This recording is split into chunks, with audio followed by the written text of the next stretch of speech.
Hello and welcome back. Today I'm going to show you how to effectively analyze and answer questions from the literature reading section of the SAT. Now before we start, make sure to read the passage in front of you here so you actually understand what's going on.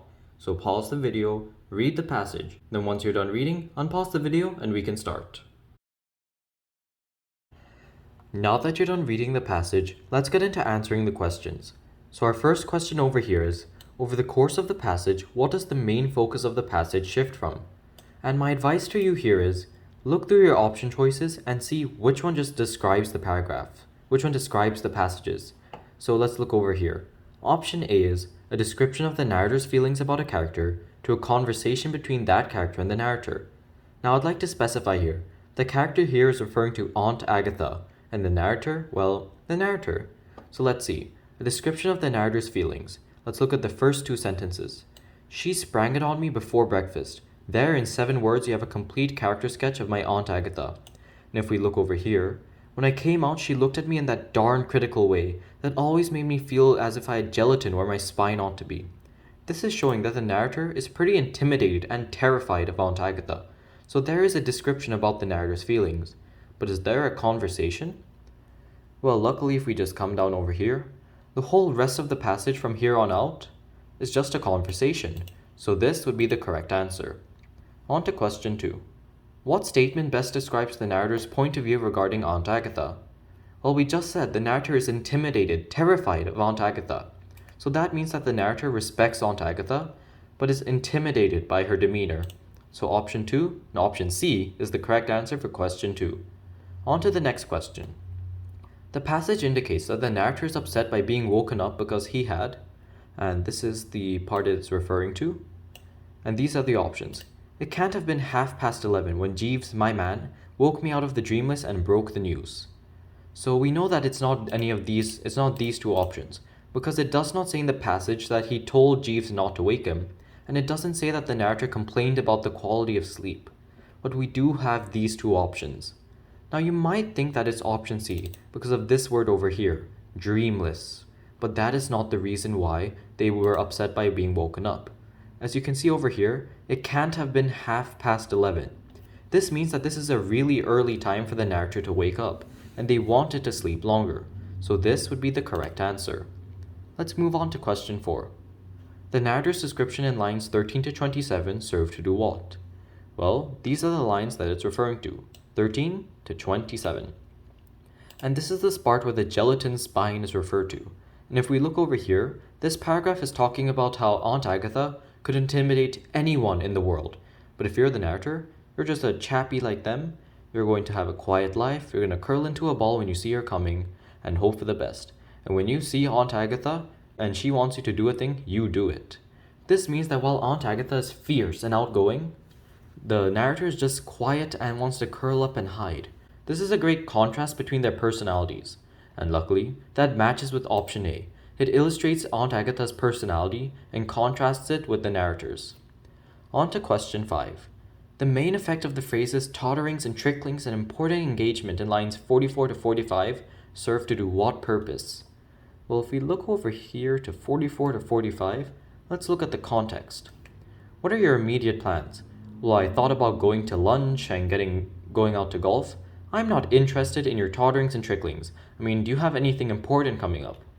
So what Aunt Agatha is doing here is saying that none of this is important at all. Going out to lunch and golf is not important, and she's asking, do you have anything actually serious coming up? So this is option B.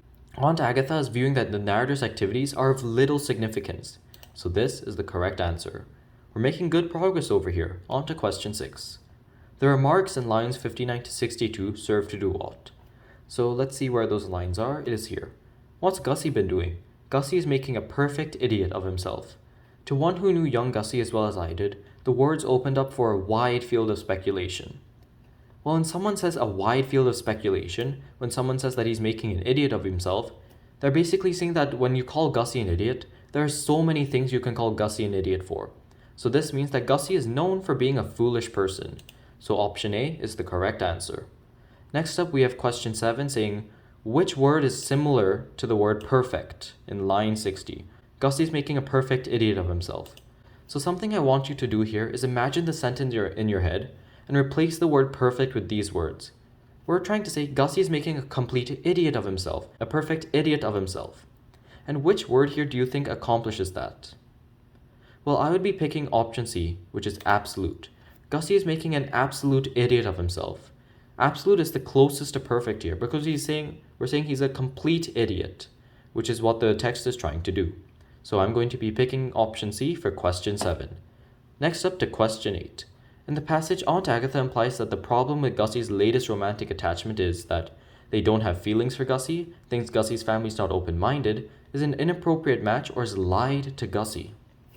Well, let's look at over here at the passage. In this paragraph is where the whole issues are outlined.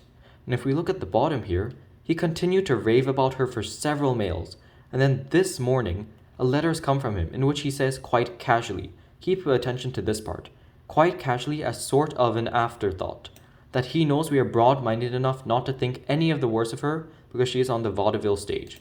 So when we look at this part, we can see that she has an issue with her being on the vaudeville stage.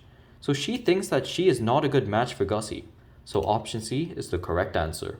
On to question 9. Which choice provides the best evidence for the answer above?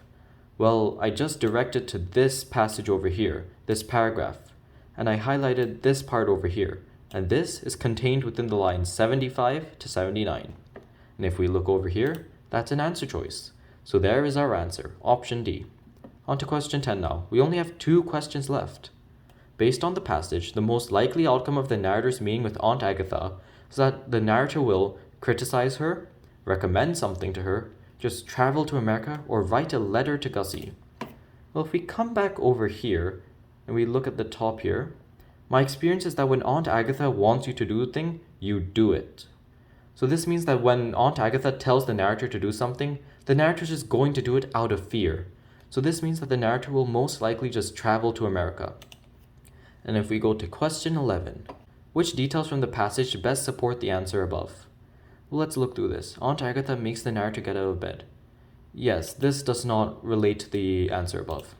Next, Aunt Agatha makes a specific request of the narrator, and the narrator reports that when Aunt Agatha wants you to do a thing, you do it.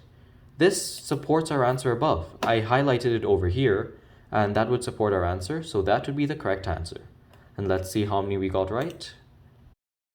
We got all of them right. Thank you for watching, and if you have any questions or need advice, please let me know in the comment section down below. Otherwise, goodbye.